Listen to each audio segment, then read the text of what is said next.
Number 6. Matthew Borges. Massachusetts high schooler Lee Manuel Viloria Paulino was officially reported missing to Lawrence authorities in November of 2016. The night before the teen disappeared, surveillance footage had captured him and his Lawrence High School classmate, Matthew Borges, walking down to the Merrimack River, where they allegedly went to smoke marijuana. Viloria Paulino remained missing until a few weeks later when a dog walker came upon his headless body by the riverbank. During the course of the ensuing homicide investigation, local police began to piece together that Borges, then only 15 years old, had not only been the last person to see the victim alive, but also possessed the clearest motive for committing the killing. He was arrested and charged with first-degree murder, and in court, prosecutors revealed text messages in which the young man had vowed to kill anyone who got in the way of what he wanted.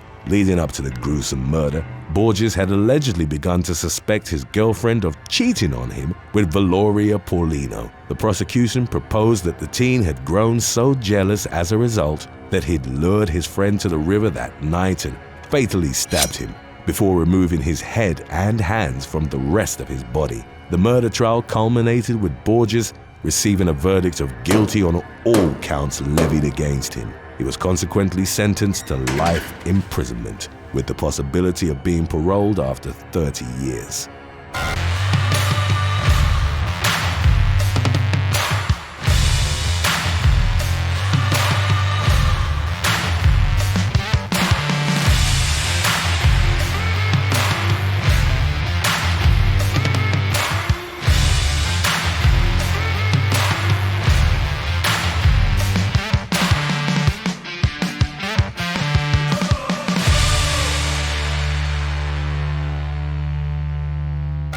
Number 5. Isaac Agro.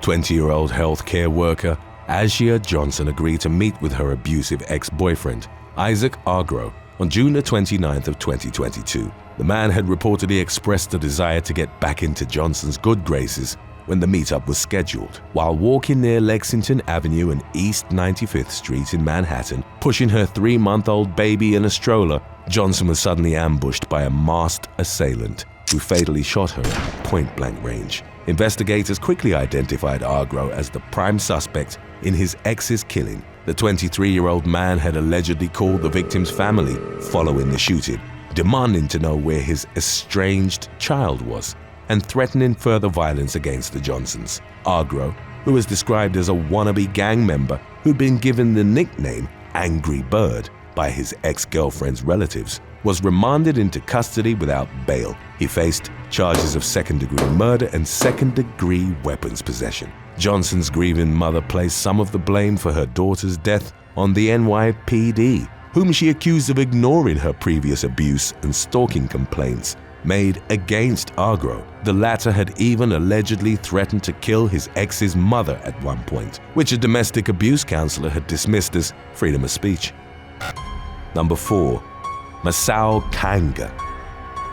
On May the 18th of 2022, Utah police were asked to perform a welfare check on a teenage couple who were eventually located in a vehicle at Hobble Creek Park in Springville. Officers then discovered that 17-year-old Lily Conroy and her boyfriend, Masal Kanga, had each suffered apparent gunshot wounds to their heads. While the latter was pronounced dead at the scene, Conroy was airlifted to a nearby hospital, where she was placed on life support. She was kept alive for 3 days in an attempt to preserve her organs, but ultimately passed away from her injuries on May the 21st. In the aftermath, it emerged that Conroy and Kanga had broken up the night before their deaths. The young man, who was 19 at the time, allegedly issued some sort of threat against his ex-girlfriend, although specific details regarding the nature of that threat weren't immediately disclosed. The ill-fated pair had reportedly grown up together on the same street in Springville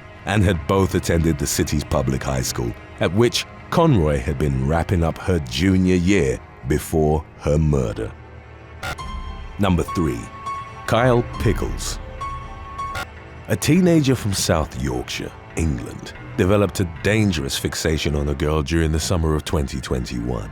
Court records described how 17-year-old Kyle Pickles became so obsessed with his unidentified crush that he'd begun attacking any other boy with whom she associated herself. For weeks, Pickles stalked the girl's interactions on social media and even used the location feature on Snapchat to track her movements and whereabouts. On one occasion, a 16-year-old boy she was with was beaten to the ground by Pickles, who proceeded to kick his head like a football. The young man had even broken into the girl's house to attack her father with a box cutter. The unsettling situation reached its tragic climax on August the 8th of 2021. Pickles used Snapchat to track the girl down and, upon arriving at her location, attacked teenager Louis Phillips for his perceived relationship with her. The victim was knifed in the chest, but remained in stable enough condition to give a full account of the incident to the police.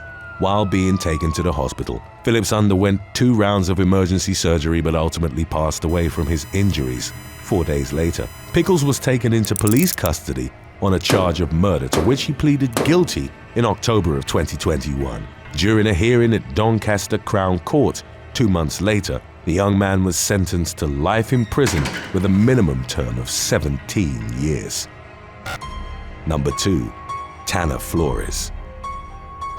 Colorado teen Ashley Doolittle was reported missing by her mother in June of 2016 after her car was found abandoned near Lon Hagler Reservoir in Larimer County. Around that same time, Doolittle's ex-boyfriend, Tana Flores, whom she'd just recently broken up with, had vanished as well, along with one of his father's handguns. Investigators subsequently learned that the young man had likely traveled to Colbran, a community on Colorado's western slope, where his late grandfather had owned an unoccupied residence. A SWAT team was sent to the property where they found Flores, whom they observed tossing a potentially bloodied rag in a field north of the house. The following morning, the team was taken into custody, whereupon he allegedly admitted to gunning down Doolittle after becoming distraught over her decision to end their relationship.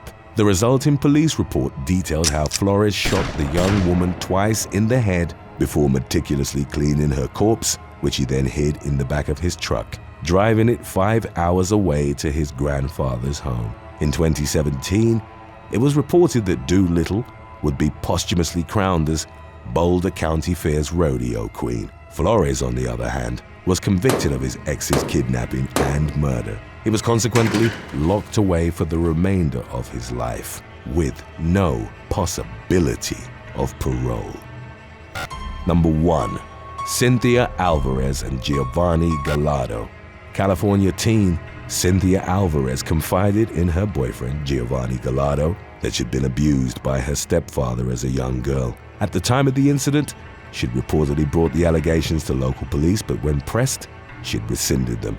At the behest of her mother, Gallardo already had a tumultuous relationship with his high school girlfriend's family, but learning of the alleged abuse prompted him to take drastic measures against them. He and Alvarez reportedly began plotting to murder the latter's parents in the fall of 2011. They ultimately set their plan into motion on October the 12th. Gallardo arrived at his girlfriend's mobile home with a murder kit that included a baseball bat, a mask, and rubbing alcohol. While Alvarez's mother was preparing dinner, the teen lovers communicated about their plan of action via hand gestures and handwritten notes. At one point, Alvarez wrote, "I'm too scared, I cannot do it." Gallardo held no such reservations, and while his girlfriend waited outside, he fatally strangled her mother. The couple dragged the victim's body into the bedroom and bound her with tape, then proceeded to watch TV while waiting for Alvarez's stepfather to arrive. Once he did, Gallardo struck him twice over the head with the baseball bat. The man fought back, at which point Alvarez picked up the bat and swung at him herself, allowing her boyfriend to retrieve a knife. After stabbing the victim to death, Gallardo and Alvarez took his body to a vacant lot in Long Beach, where they buried it in a shallow grave. The decomposing body of Alvarez's mother remained in the back of her Jeep, while the teens bought glow sticks and other materials for an upcoming Halloween party. They ultimately buried the woman's corpse in a vacant lot in Norwalk, where it was found by a jogger a few days later.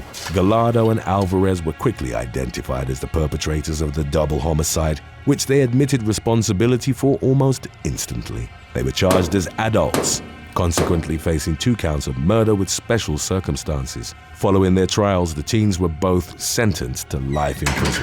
While Gallardo's punishment stipulated that he had no chance of parole, Alvarez was granted eligibility for conditional release after serving 51 years. Thanks for watching. Would you rather be forced to marry a 5th grade crush or only use technology that was available in the 1980s? Let us know in the comments section below.